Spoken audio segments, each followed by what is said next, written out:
Hey guys, it is so hot outside. I don't even have my windows open because it is too hot.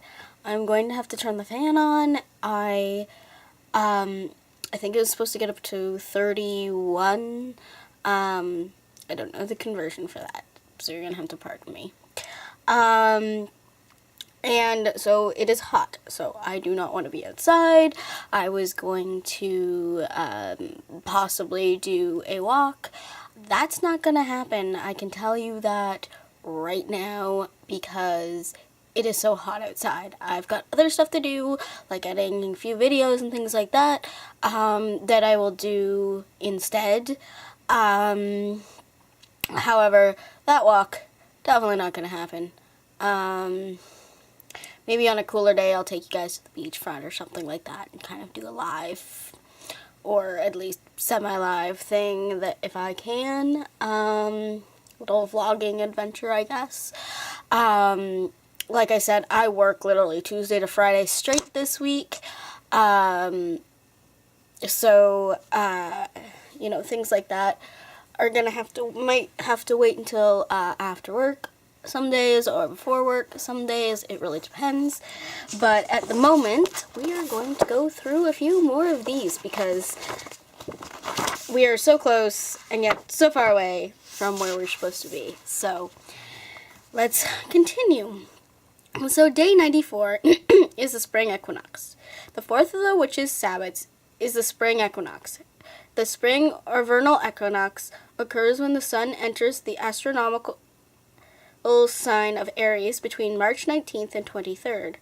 Aries is the astrological sign that signifies action, movement, and initiation, which are the the very themes that infuse the celebration of the first day of spring. A word to the wise. The word equinox itself refers to the distribution of daylight and nighttime hours, which are in equal proportions at this festival. Although the equinox notes this equality, witches place a slight emphasis on the theme of the growth of light.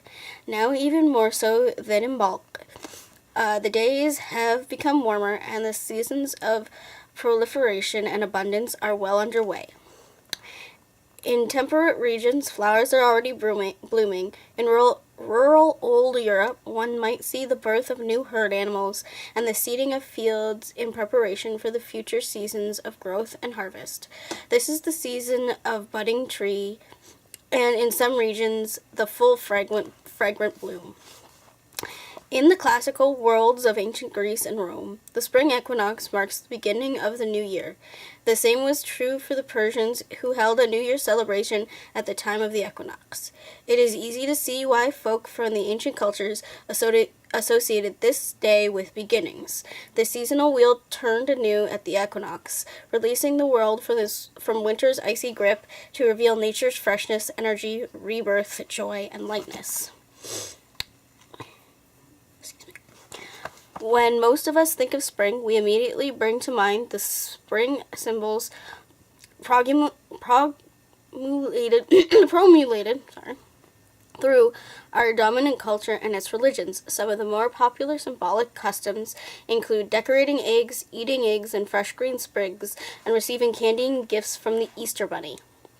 Although these are symbols we currently commonly associate with our monotheistic belief systems, scholars trace their origins back to pre-monotheistic pagan practices. To begin, the word Easter itself may be a derivative from the ancient Scandinavian spring goddess Ostara, whose symbol was the great cosmic egg.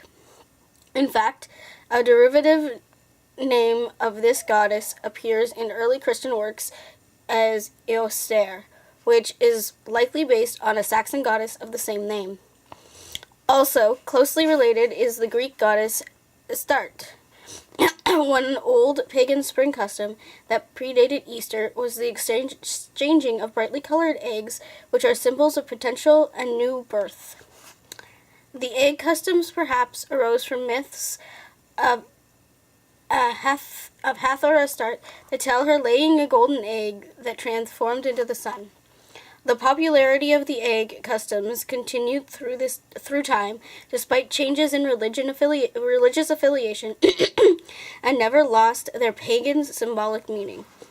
One example of the integration of pagan egg customs into the Christian faith is found in Old Russia, when women used to lay out Easter eggs on graves as a resurrection charm.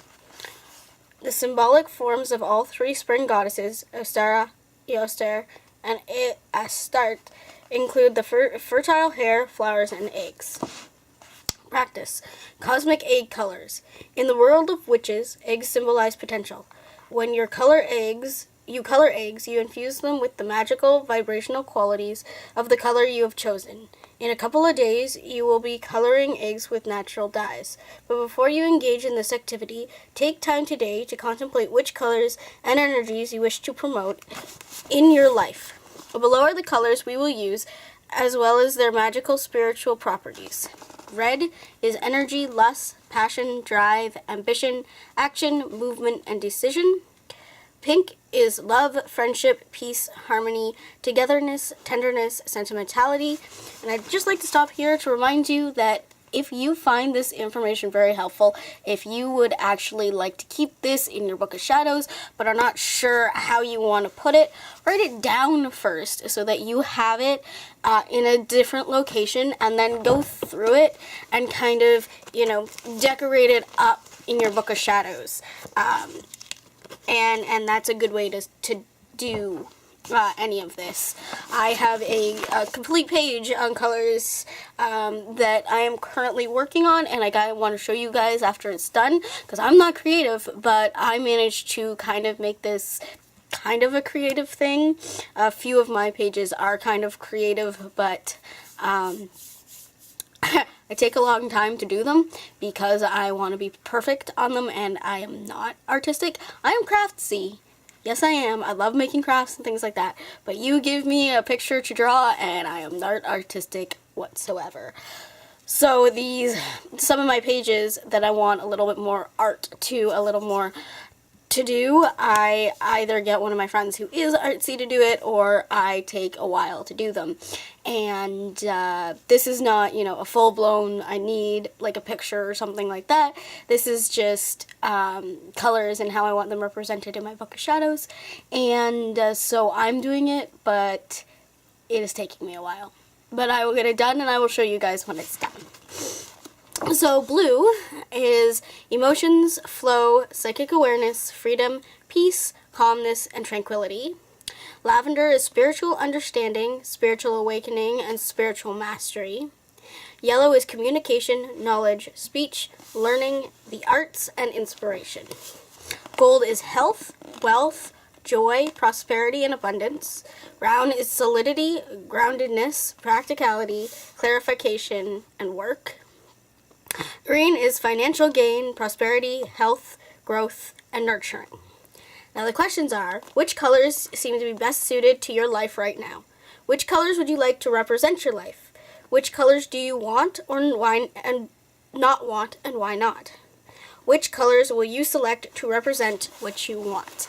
And I still have my one egg that I started and then didn't want to do, so I'm going to show you when the time comes when we actually do the eggs, what my egg one of my eggs turned out to be. But so that's kind of exciting that I actually have something to show you, because every other time I'm like, well, I did this, but I've already done it. So anyway, that's it for day 94. I will be back with day 95 in the next video. Blessed be, and keep crafting, witches.